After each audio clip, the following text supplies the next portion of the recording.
Day 9 of Land Investing 101 series with Founders Land Group. This is Harpreet Wasan, and I run a land investment company called Founders Land Group. Guys, the whole idea of this podcast series is to educate you and make you understand the common mistakes Harpreet has made over time so you guys don't do it. Having said that, you could buy the perfect piece of land.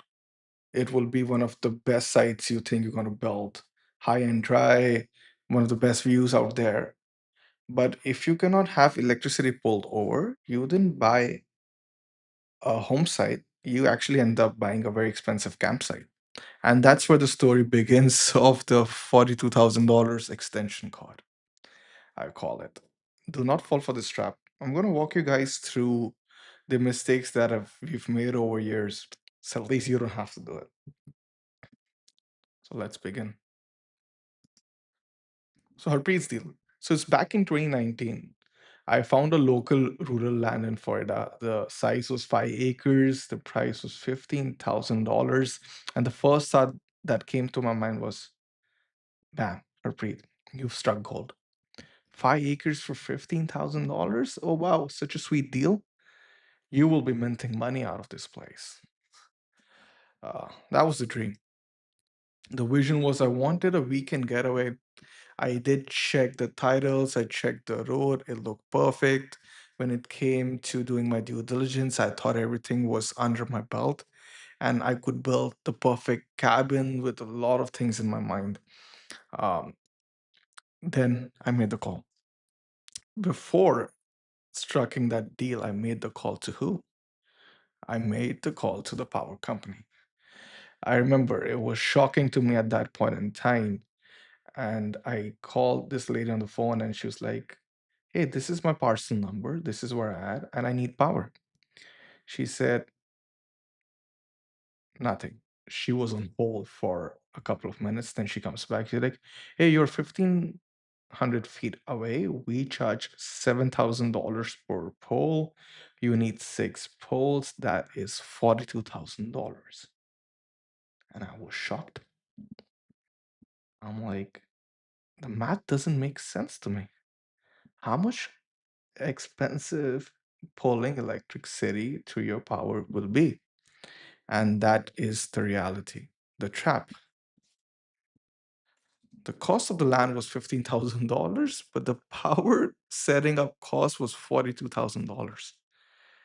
And that's when I had to walk away from the deal, um, because the math didn't last. And that's where the number of expense comes in when you're trying to build in your property, guys. Expense number one is always the power. So let's say scenario one, on grid. You buy a lot and there's power on the lot line. The maximum you might cost you is going to be $1,500 if the power transformer is nearby. And that's when I would say this is a very sweet deal, especially if you're not building a campsite and you want a home site for future use. Uh, that's when you just go for that lot since there's power on it. People should always keep an eye out for those. Now you want something off grid. The gap cost is a lot. Scenario B, the power is there. Power is all the way all the way down at the end of the road. It could cost, depending on the county, $5,000 to $10,000 per pole. That's when I would want you to do the math again and point this out as danger zone. Just for the fact, if you want active electricity, depending on the distance, the cost could pile up. So you'll be like, Harpreet, where do I verify this? I guess the best place for anybody who wants to do their own due diligence is virtually drive there using Google Street View. There are multiple years where you'll see how it transitions to, and I feel Google Street View is one of the best bets you can do. You drive the road virtually, you have just end up counting the poles to your lot, and it helps you understand the overall idea of how much it's going to cost you. Okay. Now comes the second expense, water. If you are living in the city, then all you have to put is pay for the tap water, and that works well. Whereas when it comes to rural land, what you're doing is buying well water. You're technically digging for gold. You will pay by the foot in order for you to get the well dug. And I would always advise you guys to talk to a surveyor. Let's say if the water in that area for that specific code or the zip code, you can always call a contractor and ask, you know what, this is what the area is, what the average depth size. If it's shallow, let's say it's 40 feet, the depth variable, you're going to cost 5K. But if it is 400 feet deep in, that's going to cost you $15,000. So, again, the best thing to do is when you're doing your due diligence, call a local surveyor or a contractor and ask them. And that will give you a ballpark idea of how much it's going to cost you. Okay. Expense number three is the septic. Uh, the test is the Perc test. That's what I love about Interlaken specifically is the soil drains out so well that many a times you will be very happy just for the type of soil you get and that there is no puddle out there. The water sits well. And this test is deciding your fate, how much you'll end up paying. Uh, just for your perspective, Putnam County in specific in Florida has a candler type of sand. This drains out very, very fast. The system setup is a standard, and this doesn't cost more than $6,000. It is very common in Interlaken. This is what I call good soil. The bad soil is when you have clay or muck. The water just keeps on sitting, and that's where it's common that um, you'll have to set up a mount system because the cost is going to go more than $25,000. And that's why we always advise stay away from wetland, guys. Uh, it is bad soil, in my perspective. And that's where you need to be extra, extra careful. Buying in wetlands can be very tricky, just from the cost perspective, building perspective, getting electricity out there. There are a lot of things that could go wrong, and that's where you need to be extra, extra careful. So there is a free tool called the USDA Soil Survey. This site is a bit tricky, but I will show it to you. Navigating through it gets very, very interesting. But if you are guys looking for a soil survey or you need to understand what kind of soil report you need, you can have a one-on-one call with us. I can help you figure out that you're buying from me or somebody else. At least generate the soil report for you. We have some software systems that we leverage. Those are paid ones. But if you're watching from somewhere, you cannot reach out to us, then the best place to begin is going to be the USD Soil Survey, which I'll be sharing. So again, we are not contractors. We do check for poles. We do check soil maps, but we do not drill wells. I would always advise to get quotes from your nearby um, contractors. If you don't know them, we can refer them to you.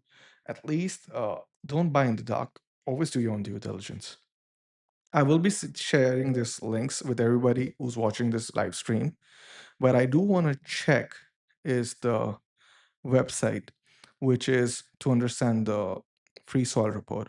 It's called the Web Soil Survey for the USDA government.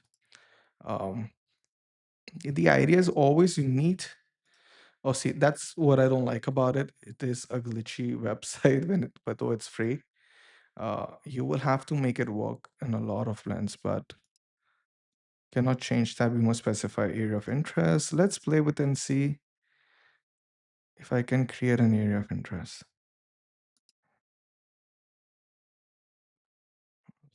Florida, let's say county. Yeah, sure. We've been talking about Putnam.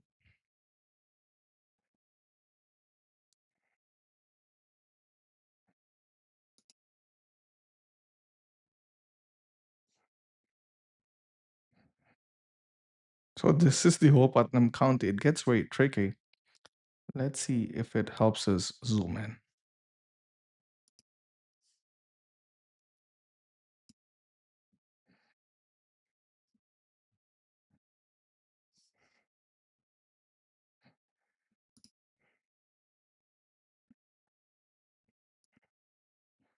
Let's see, where did it take us?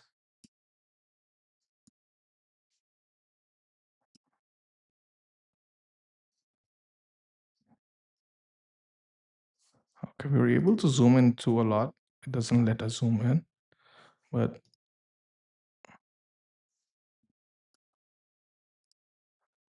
it gets tricky, guys. But again, as you guys can see, we were able to actually zoom into one specific area.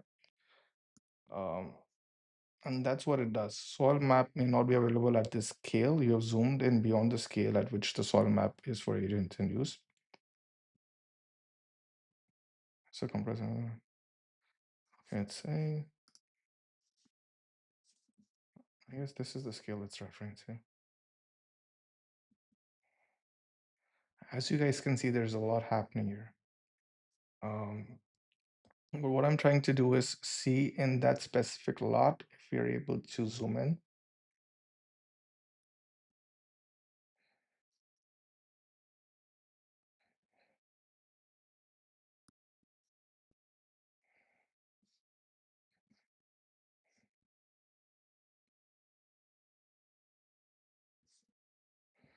Yep, not surprised.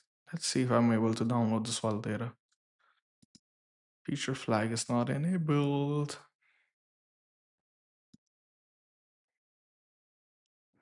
I guess what's happening is for each county in specific, Charlotte, Clay, Columbia, all I'm trying to do is get an hardcore idea of how can we download for Putnam and see if they have a soil report in general.